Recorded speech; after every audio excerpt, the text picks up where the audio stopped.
Hello everybody and welcome to my channel. With Alien Covenant coming out later this year, I figured that now is probably the best time to review the first Alien prequel, Prometheus. After the success of James Cameron's Aliens, the Alien franchise took a downward spiral into endless bad movies. In an attempt to save the franchise, Ridley Scott released his Alien prequel, Prometheus, in 2012. And was it a success? Did Ridley Scott save the franchise? No, not really.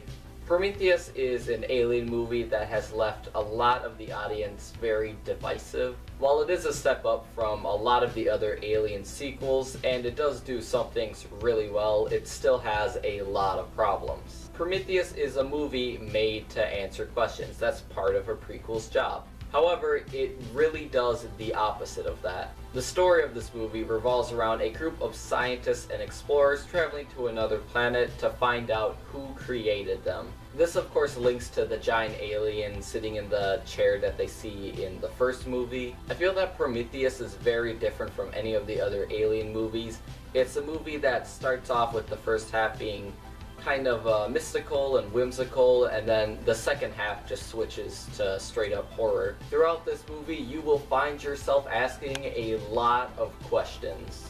And while part of it may be you questioning exactly what's going on with the story, most of it will just be you questioning why the characters are doing something so stupid. Even compared to like old 80s horror movies, these are some of the dumbest scientists in any movie. I think the space snake scene is a perfect example. If you don't know what I'm talking about, pretty much there's a scene where one of the scientists tries to pet a snake on the planet, and they know absolutely nothing about this snake, but he pets it because why not? And that of course ends in his demise.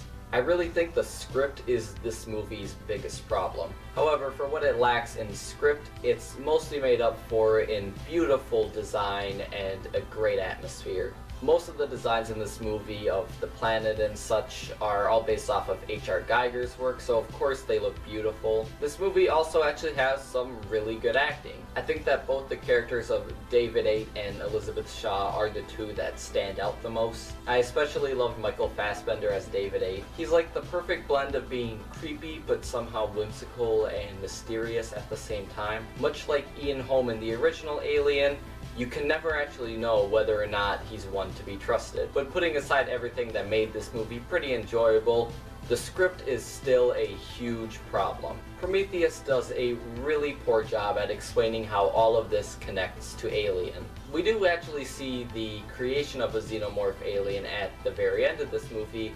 However, it feels way too forced in and not like it actually has anything to do with the rest of the story. Prometheus brings up a lot of questions of why we exist and tries to be a very philosophical movie.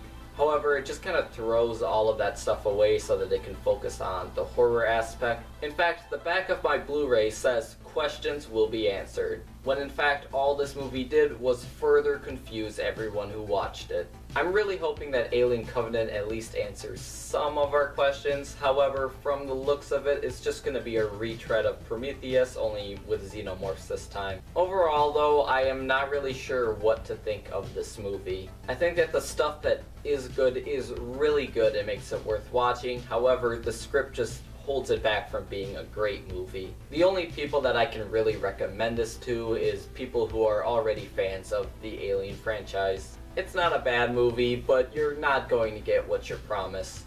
That's all for now. Thank you for watching, and goodbye.